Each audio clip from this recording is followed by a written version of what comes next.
अस्सलामु अलैकुम रहमतुल्लाहि व बरकातुहू। दोस्तों, मैं हूं आपका भाई हाफिज़ गुलाम मुस्तफ़ा सऊदी अरब से।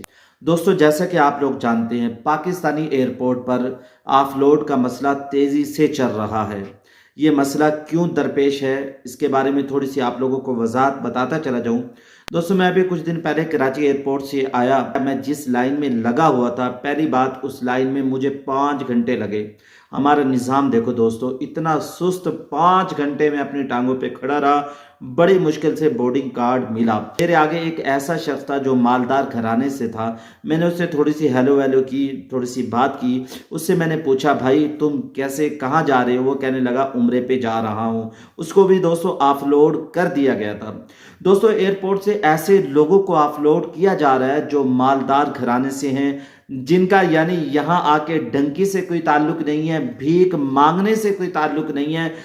इसके पीछे ये लोग हैं जो आप लोग तस्वीर देख रहे हैं, जो यहाँ के सऊदी अरब में दोस्तों भीख मांगते हैं, जिनका इरादा उम्रे का नहीं है। दोस्तों, जैसे कि मैंने पिछले दिनों वीडियो के अंदर भी बताया, दो शख्स यहाँ आए और यहाँ से लीबिया के रास्ते वो यूरोप जा रहे थे। रास्ते में वो डंकी में मारे गए, यानी कश्ती उनकी डूब गई। दोस्तों, जैसे कि आप लोग जानते हैं, पाकिस्तान से बहुत सारे लोगों को, वर्क वीज़ा वालों को, उम्रा वीज़ा वालों को, वो लोग जिनकी शक्ल सूरत से ये लगता नहीं है कि ये भीख मांगेंगे, यानी मालदार घराने से लोगों की इमदाद करते हैं, दोस्तों उनको भी ऑफलोड किया जा रहा है। इनके पीछे ये लोग हैं, ये सुनिएगा दोस्तों।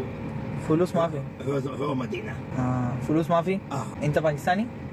दूसरा कोई काम नहीं मिला आपको करने के लिए? नहीं, मैंने पानी मंगा है बाबे के पास। पानी मांगा आपने? आप पैसे मांग रहे हो? नहीं, पानी मंगा है बाबे ने। दोस्तों, ये पाकिस्तानी बूढ़ा नाम शख्स बदनाम है, कर रहे हो मरने वाला है, टांगे कब्र के अंदर है।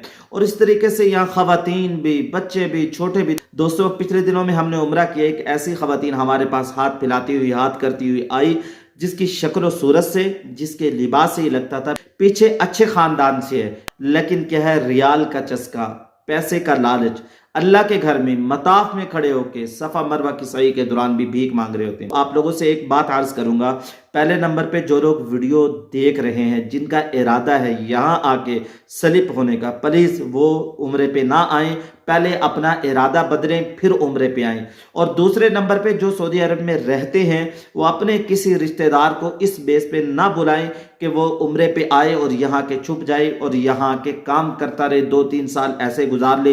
पाकिस्तान में गुर्बत है, पाकिस्तान में बेरोजगारी है, ये बहाना बनाते हैं, मौलवी साहब ये मसला है, ये मसला है, वहाँ तो रोजगार नहीं है। दोस्तों, ये काम अच्छा नहीं है जो हम कर रहे हैं, इससे हम दूसरे लोगों के लिए भी रुकावट बन रहे हैं। तो इस तरीके से दोस्तों, मक्का मुकरमा में, मदीना मुनव्वरा में बहुत सारे वाकयात दोस्तों नजर आ रहे हैं। दोस्तों, आइंदा दिनों के अंदर इन वाकयात की वजह से, इन भिखारियों की वजह से उम्रा पे, हज पे सख्ती होती चली जा रही है। सऊदी हुकूमत हमारे ऊपर मेहरबानी करती है, एहसान करती है, फिर भी हमें आने दे रही है, लेकिन उन्होंने अब वार्निंग दी है, आप इन बंदों को रोकते हो या नहीं रोकते। इस वजह से दोस्तों बहुत सारे पाकिस्तानी वहां परेशान हो रहे हैं, बहुत सारे लोगों की टिकटें ज़ाया हो रही हैं, बहुत सारे लोग एयरपोर्ट पे रो रहे हैं और हुकूमत को बुरा भला कह रहे हैं। हकीकत समझने की जरूरत है।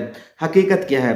पहले नंबर पे खुद ना आए, दूसरे नंबर पे आप किसी को तैयार ना करें। कोई रिश्तेदार कहे तो दोस्तों प्लीज मिन्नत करें, हम सऊदी अरब में आएंगे तो उम्रे की गर्ज से आएंगे, उम्रा करके फौरन वापसी चले जाएंगे। दुआओं में याद रखिएगा, अपनी राय कमेंट्स बॉक्स में जरूर दे सकते हैं। अस्सलाम वालेकुम रहमतुल्लाहि व बरकातुहू।